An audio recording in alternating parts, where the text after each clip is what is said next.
Good evening and welcome to Series 2, Episode 3 of Ox Sports Unleashed. Wherever you are, in your living rooms, your bathrooms, your jacuzzis, wherever you're watching us, welcome. Where we'll unleash some more Ox Sports to you over the next hour or so. Yes, we will try and keep it to under that hour. We haven't quite done it just yet, but I think tonight, with a lack of a presenter here, we might just make that mark. Who knows?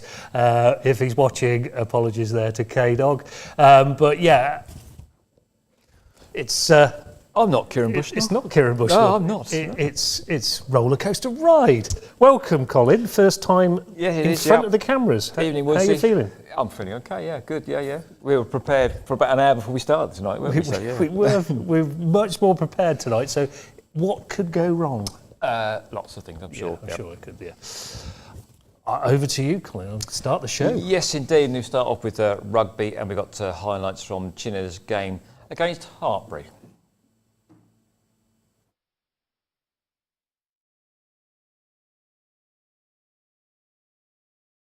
Advantage. Release! It's got to be lifted. Oh! Yeah!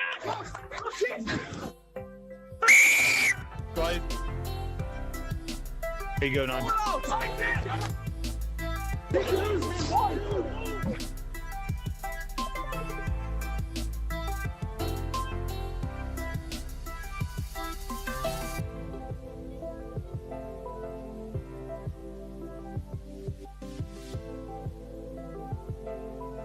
Please, stationary.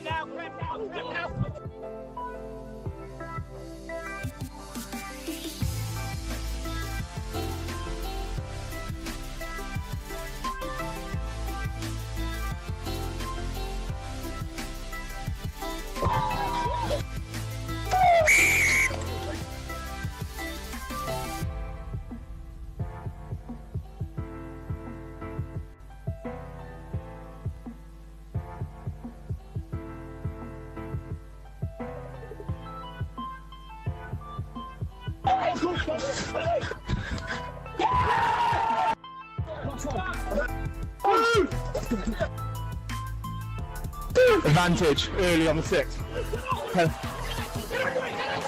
Oh,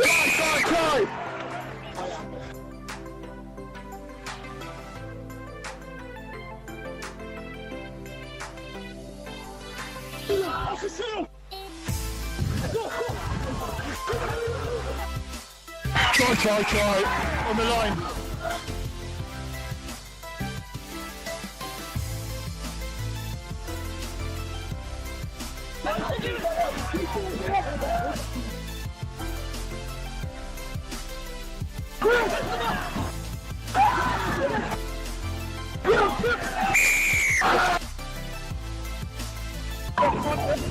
That's fine.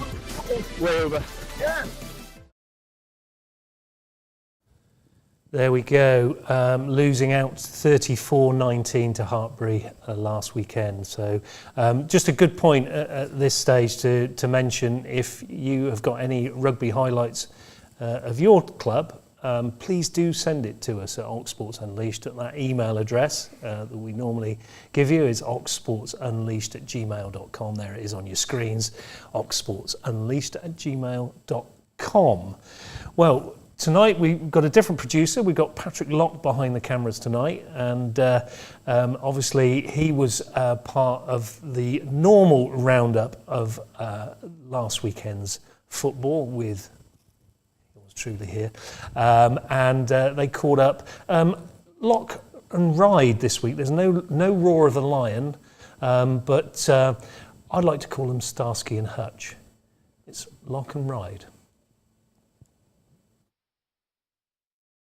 So, Patrick, last weekend you were an international jet-setting football fan as you went to Gibraltar, flew out there to watch Gibraltar play with marvellous views of the the African coast. South Africa, a bit of a push that would be with it, and the rock behind you. And this week you were going to go up to Warrington to the sunny northeast of England, right? But for some reason you decided against. I can't understand why. Can you? Now you put it like that, it's it does sound a bit stupid, doesn't it, that we travel all the way down to Gibraltar to watch a football game and then we can't be bothered to drive 2.5 hours up to Warrington. But yeah, we decided to it's obviously there's a lot of travel this season, so we decided to give it a skip this weekend, and we'll be up the M6 next weekend instead. All right, so the football must have been a bit better though up in Warrington, because Ross Jenkins appears to have had an almost immediate impact coming back to the club. Yeah, I mean, I've followed the game with my phone, looking at my phone pretty much all game, and it sounded like City were very much the better side, and from what I gather, should have really been 4 or 5. So definitely sounds like things are getting better for City, and I'm sure with a bit more confidence and hopefully a couple more results in the coming weeks, we'll be hopefully back to the form that we had a couple of years ago when we went up. All right, so Banbury United didn't do so well, did they, Patrick? No, obviously they had a good midweek result last week against Bedford Town, who were leaders, but they travelled to Spalding United on Saturday, fell to a 2-0 defeat away there actually. So not the result they were looking for there. And Simon Holyhead, the manager, spoke to Puritan's radio after the game, and I think he reviewed some key refereeing decisions after the game. But here's what he said to Dave England at Puritan's radio at full time. What didn't help was just the final ball into the box. Could it have been played a little bit earlier? Could we have crossed when we maybe decided not to? And could our movement be a little bit better ahead of the ball to create those situations? But look, we moved AJ inside, we moved George Ball a little bit higher to play with Genoi. So we definitely had enough quality on the pitch to get ourselves back into the game. Spalding went down to 10 men in that second half. Sometimes, though, when a side have got a 1-0 lead, it can make it more difficult for the side chasing the game. Yeah, I mean, it didn't really change their structure behind the ball. So it wasn't a big shift. They were obviously getting a bit deeper at that time. We were having more of the ball on the edge of their final third. But the reality is we didn't ask enough questions of their keeper. I will say I thought the scoreline flattered them completely. What is good, hence the slight delay in me coming up, is the discussion in the dressing room with the players. They're hurting. Right, Didcot Town were also on the road. They also didn't do too well either, did they, Patrick? No, and we'll hear from Jamie Heapy in a second, and probably in the same category as the one we just heard, really. And he wasn't particularly happy. They travelled down to Larkhall Athletic on Saturday. They lost 3-2, but Taylor Bedwell gave them an early lead, and Patrick Osborne equalised in the second half to saw them go down to 3-2 defeat. Jamie Heapy's interview, I think he was a bit surprised actually that it wasn't a heavier defeat. Actually, he was a very disappointed man after the game, and here's what he said to their media team at full time. We need to be more consistent though. Our consistency is rubbish. Like win 1, win 2, then lose 2, then draw 1. It's just like we need to be more consistent. And when we come away from home, another defeat away from home. Have we got a backbone? I've asked all the questions in there to them. What have we got? Nothing at the moment. Just roll over and have our bellies tickled and just be like, oh, you can have 3 points. Yeah, does it mean enough? Does it hurt enough? I don't know. It hurts me, but and I take responsibility. I'm the manager. I'll back them all day long. All day long. Every one of them, I'll have their backs. But I'm the manager, and I'll take responsibility for any defeat. Any. But I need more than that today. 100%. That was nowhere near good enough. Nowhere near. All right, Patrick, well, Tame United, Killington and Northleigh, they were all in action last Saturday. So can you tell us how they got on, and also a roundup of the other local football results? Patrick Lock. Yeah, thankfully, Southern League Division 1 Central produced a much better set of results, actually, for our Oxfordshire sides than ones we've already heard about. Tame United were the standout victors, actually, this weekend. They beat Ware 4-0 at the ASM Stadium. Greg Hackett and Harry Alexander gave them a 2-0 lead in the first half. Mark Riddick scored a brace in the second half, so 2 goals in each half. So a big win for them, which helped them climb to 7th in the division. Kidlington, they picked up their first win of the season, actually, with a 3-2 win away at Kings Langley. They actually came from a goal down in first half. They scored 3 second-half goals. An own goal got them level before powerful Raposo and Chase Grant scored in the last 10 minutes to give them all 3 points there. So a good win for them. However, they do still remain 20th in the division because results around them didn't quite go their way. Northley, they were held to a point away, point at home to Enfield, actually, I should say, sorry. It was a goalless draw there, so they're still 19th, just one place above Kidlington there. Our Step 5 sides actually were in FA Vars action this week, so no league games there. Wallingford and Crowmarsh and Milton United were actually the only 2 sides in action on Saturday. Milton, they ran out convincing 3-0 winners over Chipping Sodbury Town. A 7-minute hat-trick from Louis Joyce in the first half. And watching the highlights, 3 almost identical goals actually from Joyce, with finishes across the goalkeeper into the bottom right-hand corner. So a good win for them to see them through to the next round. But Wallingford and Crowmarsh's run came to an end. On the penalty shootout, they were beaten 2-0 from the spot. At Erith and Belvedere, they drew 1-1 after normal time in that game, so a cruel way to go out for them. We've talked about one hat-trick already. There's another hat-trick to talk about in the Hellenic Division 1. Wantage's Callum Crook grabbed the treble against Wellington at Alfredton Park. Alfie Tomlin got the other goal there. They won 4-1 to back up their recent good form. However, our other 2 teams were defeated. There was a defeat for Casterton, who lost 1-0 to Titherington Rocks in the game I attended this weekend. And Shortwood United ended Abingdon's good run by the same scoreline, a 1-0 win in Abingdon there for them. On Sunday, it was County Cup day for our women's sides as well. A lot of cup action this weekend. Oxford City emphatically progressed, actually, against East Oxford. 12-2 the final scoreline. To see them through in the Oxfordshire Women's Cup. Ellie White headlined for City there with 4 goals and to see them through to the next round. While Abingdon United also progressed, but in the Berks and Bucks Women's Cup. Not quite as emphatically, but a 4-1 scoreline still plenty enough to see them beat Woodley United there. So that's what's happened on Saturday and Sunday, Colin. Back to you. Yeah, and I'll pick it up in the main studio, and they'll have updates of the midweek games and how that affects the tables. Then look ahead also to the fixtures. But back to Darryl Woods and myself, okay, in the main studio. What a professional handback that was from my colleague there. Very good. Our thanks again to Lock and Ryde for that segment of last weekend's fixtures. Really good, and some really good footage there. And again, if you've got any footage or goals of the season contenders, it's a good time to put that in. Please do send us those clips. Any film that you've got, any decent goals, please send it to oxsportsunleashed@gmail.com. We will use them. I've said that to somebody who I haven't still put their goal of the week up, which will be coming. That's going to be probably a lasting joke throughout the series, but we'll get there eventually. Coming up tonight, stay tuned, because we've got an exclusive interview with Flo Miller, Sunrisers and Rachel Hayhoe Flint winner. Back in the summer.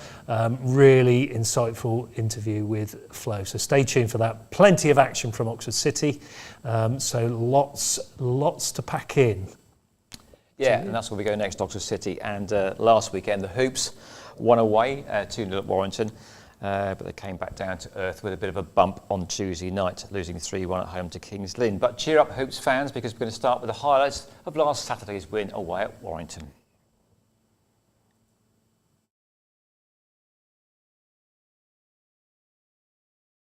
Try and do better there.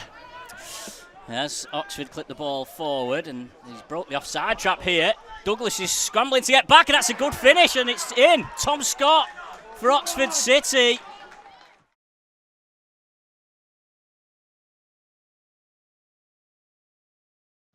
Perhaps wasn't quite aware of Drew putting him under pressure. McDonald wasn't aware either of Ashby putting him under pressure, and now Oxford have a bit of a chance here with McEachran. McEachran puts it out wide to the left. It's a low ball in. It comes off Hamish Douglas. It sits up in the box. Andy White's in there. McDonald's in there as well, and they've done really well I think White made the telling contribution there for me, because that ball could have gone anywhere from Oxford in the box. It just sat up. It looked like for a moment that it was just begging for someone to put it in the back of the net as Andrews works the right channel. Douglas shuts him down. He pulls it back to McEachran. 2-0. And they threatened just moments ago. And then the ball into the right channel, and McEachran's hit that really well despite the pressure of Harris.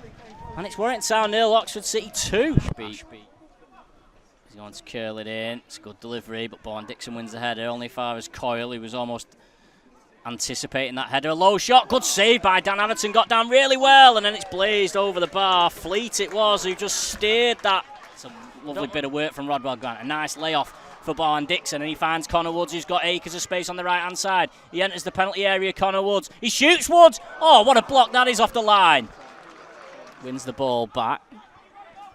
Now here's Scott, plays it down the right channel for Carbon. Atherton's alert to it and will clear left foot. Well, nearly didn't get hold of it, and now Andrews skips away from Gums. The ball's still there for Andrews. Yellows can't get it away. McEachran's trying to find some space for a shot. Slides it out for Coyle. Blocked on the line by Douglas, but all that came from Atherton's poor clearance. But the Yellows live to fight another day. As an Olin make a decision. He plays it back to Mackenzie Lyle, who, that's probably the best kick Mackenzie Lyle done all game. Oh, that was a high foot from McEachran. Referee says play on. And now Carbon streaming forward. He's backing Peter Clark into the box. Carbon sits Peter Clark down, pulls it back, cleared away by Gums. Only as far as McEachran. Cleared off the line by Gums again. Nothing of substance on the volley. Woods plays it into Matty McDonald. Nice turn from McDonald. Clips up towards the back post for Clark. Oh, he's hit the bar. I think the keeper got a hand to it as well. And the Yellows huffing and puffing here at the end, but they just can't find a way past. Exciting win there for Oxford City away at Warrington 2-0. And stay tuned, like I say, there will be the highlights and quite a comical own goal against Kings Lynn. Stay tuned for that because it is quite amusing. That moves us on quite nicely to Witney Football Club, who have had a resurgence this season and back in local league football, and we've been trying to follow them as much as we possibly can and have highlights each week, as Dan Smith is now the cameraman there for their YouTube product. So we're pleased to show you the highlights of their game against Hanborough at the weekend.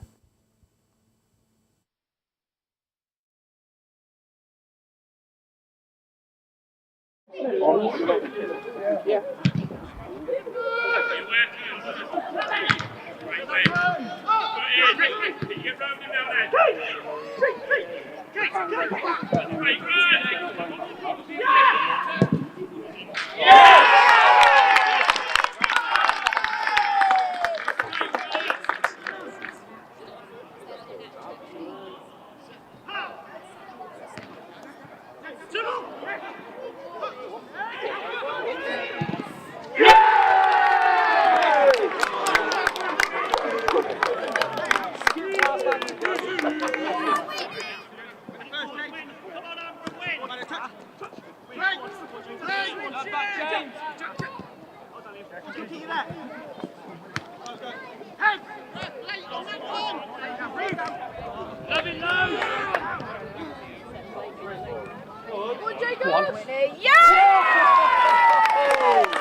Ben, another good performance this afternoon at home to Hanborough. How do you think it went? Yeah, I felt it went really well. Give credit where it's due, and I thought Hanborough were excellent today. Considering they were a league below us, I thought the energy levels from them, the way they applied themselves from the minute one, they really tried to take the game to us at our place. The attitude, they were aggressive, they were a real hard team to break down, very compact. Eventually, obviously, we managed to move them into spaces they didn't want to be, pick them off, got into great areas, like in the final goal with Jacob. Fantastic football from us. Really enjoyed that today. Great performance all round. Ben Reardon there reflecting on the 3-1 home victory against Hanborough. Remain at the top of their division, so well played, Witney, and like I say, we will keep following them through the season. And again, opportunities for anybody, any team that have got any videos from their games, local league, please send it to us at that address again. I'll keep on harping on tonight, oxsportsunleashed@gmail.com, oxsportsunleashed@gmail.com. Right, back to Tuesday night action, and Hoops fans, you might want to look away now if you're a nervous disposition, because they came back to earth with a bit of a bump, losing 3-1 at home to Kings Lynn, and probably, if we're going to be a wooden spoon of the season, you might want to vote for this one, because a back pass went straight back into their own net. So here are what could be expressed as the lowlights of Tuesday night's game, Oxford City versus Kings Lynn.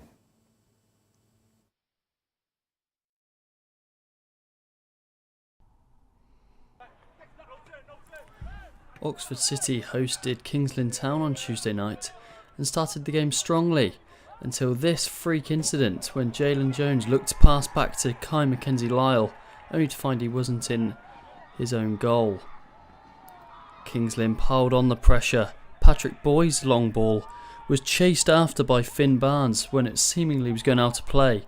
A flick back to Josh Hamami caught the Oxford City defenders lacking to double the lead in the first half. City had to come out the blocks quickly in the second half, and that they did. Zach McEachran giving them this early chance to make it 2-1, deflecting onto the crossbar and out. But positive signs continued. But City kept the pressure on and eventually got their reward.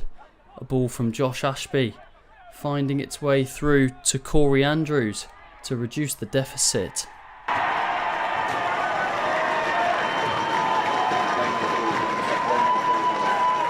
Oxford City felt aggrieved when this free kick was awarded against them, Chai Ezanolin breaking down a counter-attack.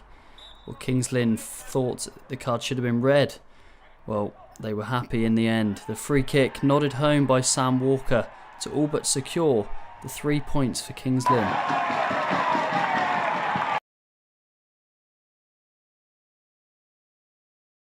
Ross, 3-1 defeat to Kings Lynn today. Is the scoreline a little bit harsh on Oxford City? I think so. We just gone for it there.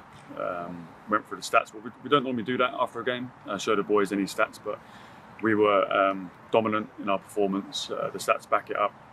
We've given 2 goals, so let's not sort of be stupid about things. We've gifted them 2 goals, and we've created more than enough. We've had 15 shots, 45 entries. We've had a lot. We've been knocking on the door all game. I thought they started okay. I thought they started well, actually, keeping the ball around the back. Worked the ball really well. But in terms of how effective it was, we limited them to not a lot. Again, we gifted them 2 goals, and it's an uphill battle after that. So that's probably the only deflating side of it. But the amount of chances we created and the dominance we had sort of going forward and attacking, we should have scored more. And that was probably a theme from last game. But we've done more than enough to get more shots off this game. That's what we asked for, but it didn't go in. So frustrating. We've proven that this game was going to be a battle. We stood up to the battle. We played some really good stuff, and we showed why we can definitely compete and move up the table. So load of positives in there. Ross Jenkins there reflecting on the 3-1 defeat against Kings Lynn at home on Tuesday night. The back pass, interesting own goal. Apparently, I don't know if Ross alluded to it in his interview, that they are burning the grey kit because the defenders said they couldn't see the goalkeeper. So they're going to try and get a fluorescent one in the future, sort of high vis for the keeper in the future for Oxford City, just in case that occurrence happens again. Let's hope not for their sake. A lot of people who did go along to that game on Tuesday said actually Oxford City did play quite well and were unlucky because Kings Lynn are third in the division, so they have played well. Hopefully they can regain some composure at the weekend and get another decent result. So that takes us on to our ice hockey even, Oxford City Stars, and a certain young reporter, Blake Bint, actually went for his first time to the Oxpens ice rink, and he did take a little bit of footage, and we'll show you that now with the result afterwards.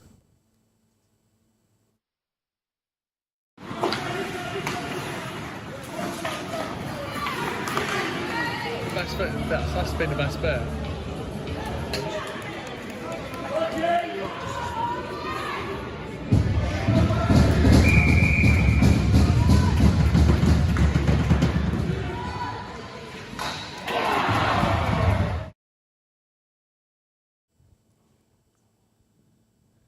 There we go, 4-1 loss there, unfortunately for Oxford City Stars. As you can see, the goal scorer was Williams, and it was against the Romford Buccaneers, another great name for ice hockey. Coming up for them this current week, you'll see there the main event on Sunday, the 27th of October, where there'll be a face-off at 6:15 at home. And if you haven't gone to the Oxpens ice rink and watched any of those games, please do so, because it's great entertainment, really good value. And I think I remember rightly, the Rising Stars is a free entry for kids. So well worth going along on Sunday to watch a bit of ice hockey. Give the Oxford City Stars a little bit of support if you can. And that takes us quite nicely, I think, into to you, Colin, there. Yeah, and if you do go into the Oxpens, do wrap up warm. I mean, it is an ice rink after all, but it sounds obvious. But seriously, if you ever experience the south stand up at the Exam Stadium, you know it's very cold, but it's twice as cold at the ice rink. So do wrap up warm. Great night, wouldn't it? They are fantastic evenings down there. Okay, so as usual, we're going to have a comprehensive roundup of all the results now. Take it away, Patrick.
we go. Results sponsored by Usain Bolt this week. Hopefully you got your result on there quick enough this week. So our thanks to Kieren, who puts all the results together, believe it or not. He does do some work behind the scenes, along with Blake Bint and also Dan for doing the graphics. So big thank you, because it's the only place you're going to get local results. So, it does take a bit of time to put together. So we thank them very much for doing it. And like I say, your team does get noticed, and it's probably the only place it will do. So, big up to Oxsports Unleashed. Yeah, I think so. It's true, yeah, because that's one of the reasons we've been doing this, to actually we do get a comprehensive coverage as possible of the local Oxfordshire sport. And it's now sort of a good time to go through the tables and also the upcoming fixtures.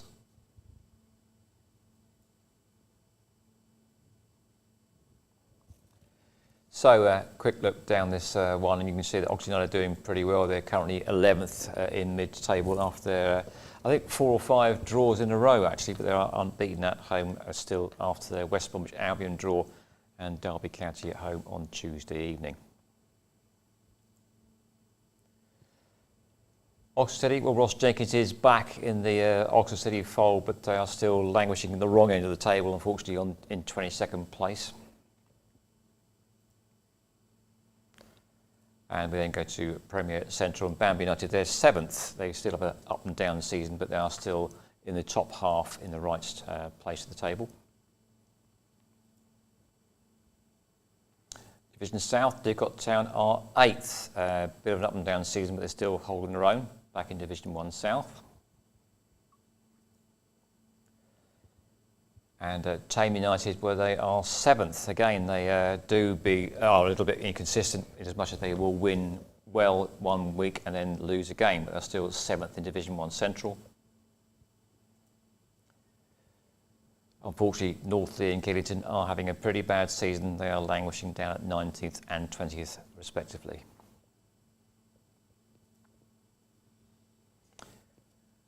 In the Women's National League, Oxford United women, they're 2nd.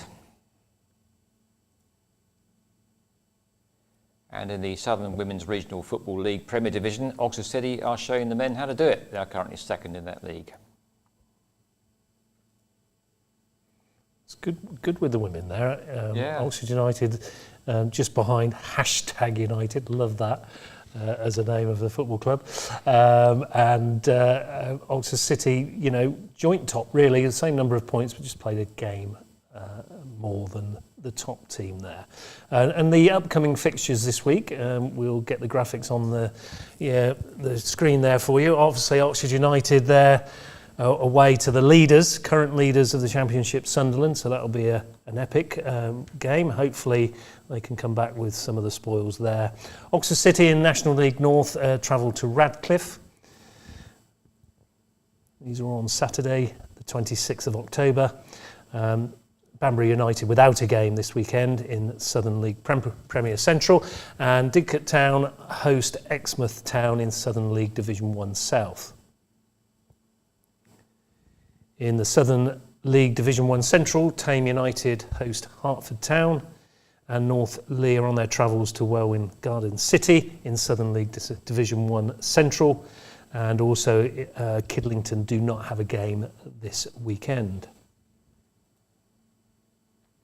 And into the Women's National League South, Oxford United host Billericay Town at 2 o'clock on Sunday the 27th of October, where Oxford City travel to Woodley United, and Aberdeen United have a 3 p.m. kick-off at the Seaside at Worthing in Women's National League Division 1 South West. I think that just about wraps up the fixtures for this coming weekend. If you're at a loose end, get down to one of the local clubs, down to your local clubs and support it. They will be much appreciating. That takes us on to an exclusive interview for Ox Sports Unleashed. I was lucky enough last week to speak to a certain Gus Miller from Northants and Northampton Steelbacks, but I had the great pleasure of interviewing his sister Flo Miller, who played for the Sunrisers, and she had this to say when we caught up last week. And now we've been joined on Oxsports Unleashed by Flo Miller, Gus's sister. So I'm just going to take you back, really, Flo, your cricketing journey as a whole, because I'll be honest, I'm going to hold my hand up. I sort of know a little bit about it, but I don't know enough about it. So if you can just give us your sort of journey, if you like. Yeah, well, I started at Oxford Downs at the club.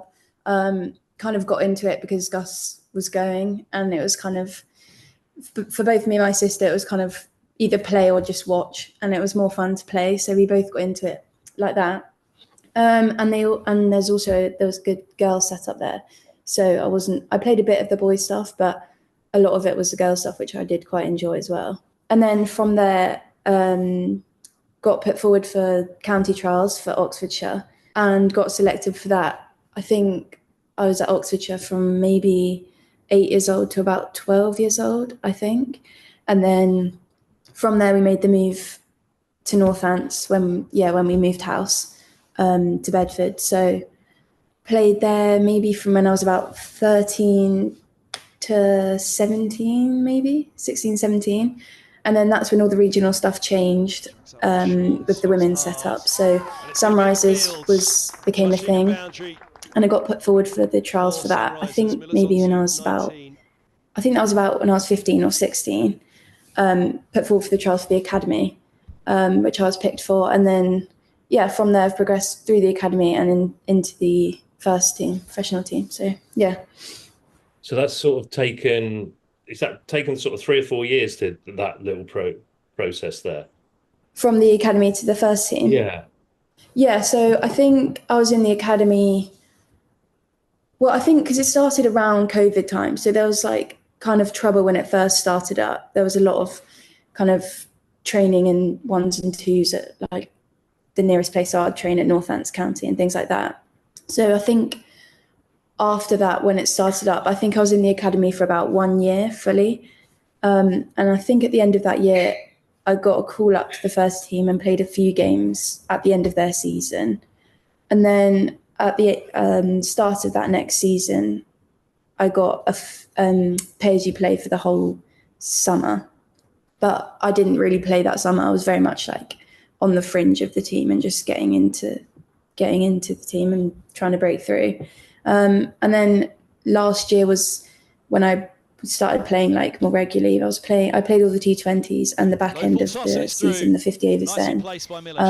And this year is probably the first year where I've properly like been involved. So I played like all the games in both teams. But yeah, I got my professional contract last February. So I've been on that for a couple of years now. That's brilliant. And the women's game is grown exponentially through the 100. I think has been a really good thing for the women's game, I have to say. The way that's progressed, I think it's opened up. The crowd figures are amazing, aren't they? And it's just has grown so much. It's so good to see. Going to say that you had other sports, didn't you, when you were a little bit younger, that you may have gone down that path instead. A decent hockey player, I believe. Yeah, so hockey was probably my main sport for a lot, like my whole secondary school kind of time, up until probably I was about 16. So I was playing regional hockey from I think when I was about 12 or 13 until about 16, and then I was in the England under-19 age group set up for a couple of years, but in my second year was when COVID hit. So it was kind of, I wasn't really enjoying it by that time. I didn't really like the environment, the England environment, to be honest. And when COVID hit, it kind of gave me a good opportunity to stop hockey at that kind of level and like switch on to cricket, because as I said, that's when the Sunrisers stuff started up. So I think it was quite a good and like natural swap over. It wasn't so much a difficult decision in the end for me. So yeah. Did you prefer cricket to hockey, though? I think at the time I preferred hockey, playing at like club level and things like that as a sport. Yeah. But I think cricket generally, and like the people in cricket, I really enjoyed, and I had a lot of fun playing cricket. So I think partly that I found cricket fun with like my friends, and partly the fact that there was this new setup and the chance to do it professionally and things like that. Probably both those reasons why I chose cricket. Yeah. No, really interesting. And obviously it's this year has been a successful year, getting to and winning the final of the Rachel Hayhoe Flint Trophy. What was that like? What was that journey like, and playing in that? It was brilliant, to be honest. I think for Sunrisers as a whole, like for the girls that have been there since the beginning, in the senior team since the beginning, coming from the bottom, we hadn't won a game, I think, in the first 2 years of being Sunrisers, or maybe one game in that period of time. And then just like steadily over the years, like progressing, getting better, particularly in the 50 over competition. We still aren't a great T20 competition. We haven't kind of like found our way to win T20 matches really as a whole. But in the 50 over competition, we found like a blueprint that works at the end of last summer and carried that through this summer. So it was just, it was brilliant to win, and feels like it's kind of the perfect end to Sunrisers as a thing, as a team. So yeah, it was nice. Oh, congratulations on that. And what was the celebrations like afterwards? Right? Yeah, it was good. We were in Leicester, so as good as it can be in Leicester, really. Yeah. Yes, I have been to Leicester. I know what you mean. Yeah. I know, brilliant. I mean, do you class yourself as a genuine all-rounder, or would you what would you class yourself in the game? A batter at the minute. I don't bowl at the minute. I haven't been bowling for a few years because of kind of like injuries, pretty much. But I am actually looking to pick up bowling again slowly. But at the minute, just a batter. So yeah, who are your coaches at Sunrisers? Head coach is Andy Tennant, and then assistant coach is Mark Broom, and we have like a few others that help out. One, Robbie Gunn, he is employed by Sunrisers, and then we have Jason Gallion. He works at Felsted School, but used to play for England, new test stuff, and he's a brilliant batting coach. So yeah. He played Lancashire, I believe. I think, if I remember. Yeah, maybe. I'm not actually too sure. Yeah, I think he did. Look, I think that's a real sort of. I think it's a nice journey, isn't it? And to have that sort of success at the end of that is really nice, not just for you, but for the whole team, isn't it? It's just fantastic, really. Yeah, exactly, and it just kind of it's kind of good, given that we were the team that everyone kind of took the mick out of, and now kind of going to win it. I think it just kind of proves what we can do, and we've stuck with the same team pretty much the whole time. There's not really been a lot of change, so I think that makes it even more special, to be fair. Yeah, no, absolutely. So I said to your brother about the winter. He's obviously going off to sunnier climes. What does your winter look like? I'm gonna stay here for most of it. I think we've got a batting camp planned for India, to go to India. I'm not quite sure when. I think there's maybe one in December, one in January. So at some point I'll be going to India. But I'm going to have to move because we've become Essex now with all the changes and stuff. So I've signed there and I'll be moving to Essex. So I kind of just wanted to settle in there and get used to what it will be like there for this winter and stuff. But I think in the future, I definitely would like to get away, probably to Australia. But no, for this winter, I'm going to stay here. So that's your winter sorted then, and that's looking promising for 2024, 2025. What are your aspirations for next season? What are you looking to do? Can you go further? What's your thoughts? I think in terms of batting, my aspirations would be to bat higher up the order. I've been batting at 7 for the whole season, and kind of like been told they like me in that role and stuff, but I think personally I'd quite like to progress a bit further up. Still kind of middle order. 5 would be ideal, I think, but yeah, 5 or 6 next season I think is something that I'd like to do. Probably in both formats as well, T20 and 50 over. And then the 100, I'd like to be picked up in the 100 next season.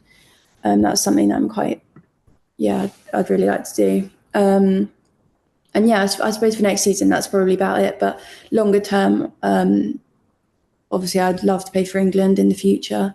Like to play franchise cricket around the world. That's something that's really appealing to me.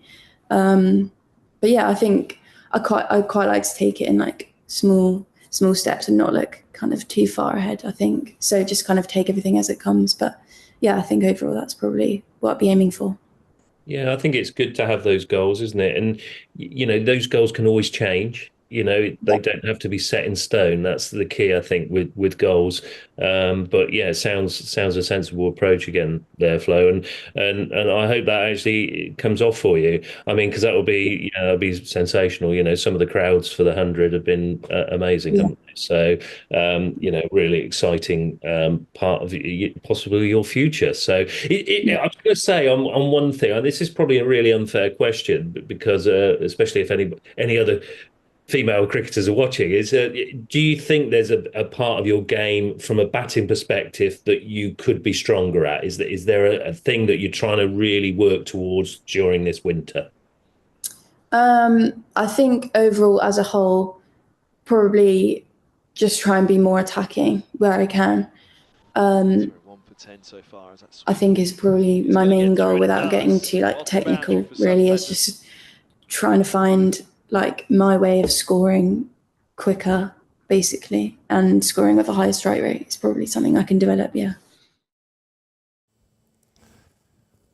Our thanks to Flo Miller there.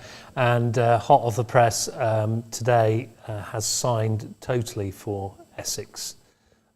Essex Eagles it will be. And that was, as it says, making the move to CM2.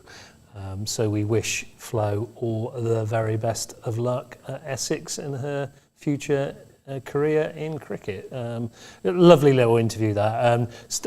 Next week we have Gus and Flo on together, where I ask them a few questions about how they got on, who's the better cricketer and stuff like that. So please join us next week, because it's a lovely little funny item for next week, finishing off what I'd like to say we're the Millers, so that's quite good. So please you join us next week for that. Also coming up in the next few weeks, an exclusive interview with Sussex and England Lions player James Coles. I managed to catch up with him this week before he goes out to South Africa on the England Lions tour for about 3.5 weeks. So obviously we'll have that interview for you just before he goes out. So another exclusive for Ox Sports Unleashed. We're getting a few of those just recently, and it's exciting times.